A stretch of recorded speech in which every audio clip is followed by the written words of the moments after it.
কি বৃষ্টি কি বৃষ্টি, যেমন বৃষ্টি তেমন ঠান্ডা। আর আমি এই বৃষ্টিতে বানিয়ে নিলাম চটপট করে ভেলা। হ্যালো বন্ধুরা, তোমরা সবাই কেমন আছো? আশা করি তোমরা সকলেই ভালো আছো। আমিও ভীষণ ভীষণ ভালো আছি। তো একটু বলে যাও কার কোথায় কিরকম বৃষ্টি হচ্ছে। আমাদের এখানে তো প্রচুর পরিমাণে বৃষ্টি হচ্ছে, আর এতটাই বৃষ্টি হচ্ছে যে ভীষণ ঠান্ডা লাগছে। তো আমি এখন বসে পড়েছি শাপলা ছুলতে। তো তোমরা অনেকেই রিকোয়েস্ট করছো আমাকে যে দিদি ভাই তুমি শাপলাটা কি করে খাও। দেখো, শাপলা কিন্তু অনেকভাবেই খাওয়া যায় বা অনেকভাবেই রান্না করা যায়। আর এত বৃষ্টিতে দেখো আমার হাঁসগুলো ভিজে ভিজে প্যাক প্যাক প্যাক প্যাক করছে আমার সারা উঠোন দিয়ে। তো আমি আজকে যেটা রান্না করব সেটা তোমাদের সঙ্গে শেয়ার করব, সেটা হচ্ছে শাপলার ভেলা। অ্যাকচুয়ালি শাপলার ভেলা না, মানে শাপলার বড়া। তো সেটা কি করে বড়া করব সেটা কিন্তু তোমাদের সঙ্গে শেয়ার করব। আমি কিন্তু এখানে শাপলাগুলো সুন্দর করে ছুলে নিলাম, ছুলে নিয়ে তারপরে ঝটপট করে ধুয়ে নিলাম। আর এখন শাপলাগুলোর উপরে লবণ দিয়ে মেখে কিছুক্ষণ রেখে দেবো, তাহলে কি হবে একটু মজে যাবে। তো আমি এখন ঢাকা দিয়ে রেখে দিচ্ছি।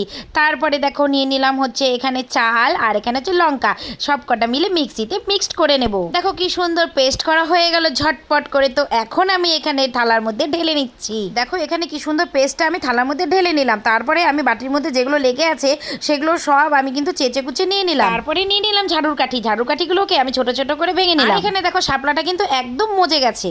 তারপরে চালের গুঁড়ার মধ্যে যা যা মশলা দিতে লাগে, যেরকম হলুদ, লবণ আর জিরার গুঁড়ো, সব কিছু দিয়ে আমি একবারে সুন্দর করে মেখে নিচ্ছি। মেখে নেওয়ার পরে যে শাপলাগুলো ছিল লবণ মাখানো, সেটা কিন্তু আমি এখানে পুরো মেখে নিলাম।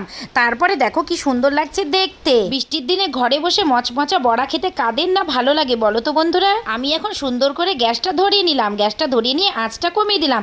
তারপরে যে আমার কাছে যে ঝাড়ুর কাঠিগুলো ছিল সেগুলোর মধ্যে আমি শাপলাগুলো ঢুকিয়ে দিচ্ছি। দেখো দেখতে কীরকম ভেলার মতো মনে হচ্ছে না? তো শাপলার এই বড়াটাকে কিন্তু আমরা ভেলা বলি। তো বন্ধুরা একটা কথা বলি, এই জিনিসটা কিন্তু আমি আগে জানতাম না। এটা কিন্তু আমি আমার শ্বশুরবাড়িতে এসেই শিখেছি।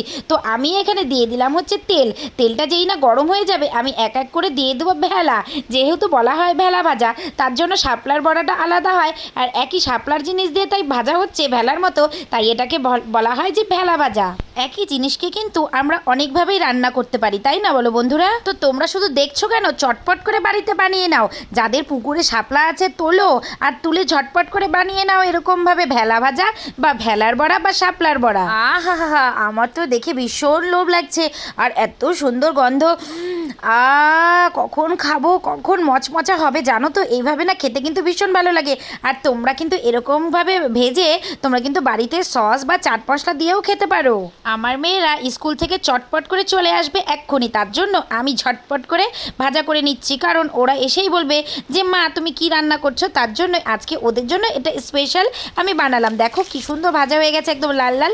তো দেখো আমি এখানে খাচ্ছি। তো বন্ধুরা, আমার এই ছোট্ট মিনি ব্লগটা তোমাদের কীরকম লাগলো? যদি ভালো লেগে থাকে তাহলে অবশ্যই লাইক কমেন্ট শেয়ার করবে। টাটা।